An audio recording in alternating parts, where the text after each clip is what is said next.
তো সবাই মিলে পিকনিক করলাম।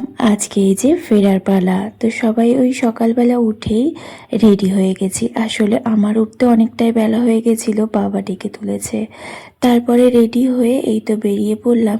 আর উনি হলেন মামনির ঠাম্মার সাথে দেখা করা শেষ। এবার মামনিদের যে গাড়ি আছে ওটা করে আমাদের ফুলিয়া নামিয়ে দিয়ে আসবে।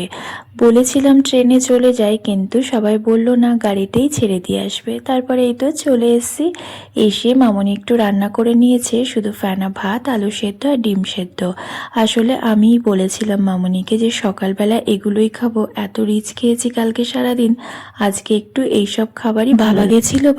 বাজার থেকে ওই রুই মাছ আর ওই ছোট ছোট মাছ নিয়ে এসেছিল। তো সেই মাছের চচ্চড়ি হবে, রুই মাছের ঝোল হবে আর মসুর ডাল। তো এই ছিল দুপুরের রান্না। তারপর আমি আর কৌশিক বেরিয়েছিলাম একটু সোনার দোকানে। আসলে আমাদের 17 জানুয়ারি অ্যানিভার্সারি। তো কৌশিকের সাথে তো আমার মাঝখানে কিছুদিন আর থাকা হবে না, তার কারণ হলো ও যাবে গঙ্গাসাগরে, আর আমি তখন বাবার বাড়িতে থাকবো। তাই ওকে অ্যানিভার্সারি গিফটটা আজই দিয়ে দিলাম। এই গিফটটা আমি কিন্তু পুরোই আমার ইনকামের টাকা থেকে ওকে দিয়েছি, ফেসবুক ভিডিও করে। আর নিজের ইনকামের টাকায় ওকে কিছু দিতে পেরে ভীষণ ভালো লাগছে, জানো তো। যাই হোক, ওর গিফটটাও খুব পছন্দ হয়েছে। ও তো বারবারই বলছে, আমি ভাবতে পারিনি তুমি আমাকে এরকম একটা গিফট দেবে।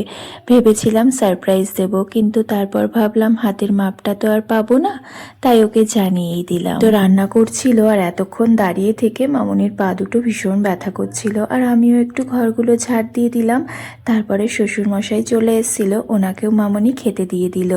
আর ছেলেকে খাইয়ে আমরাও খেয়ে আমাদের খাওয়ার পর বাবা মার মামনিও খেয়ে নিয়েছিল। বলেছিলাম সবাই একসাথে বসতে, কিন্তু বাবা বলল আগে তোরা খা, তারপর আমরা খাচ্ছি। তাহলে ভিডিওটা আমি এখানেই শেষ করে দিচ্ছি। ভালো লাগলে লাইক কমেন্ট করতে ভুলো না, আর প্লিজ ফলো করে আমার পাশে থেকো। তোমরা সবাই অনেক ভালো থেকো। টাটা।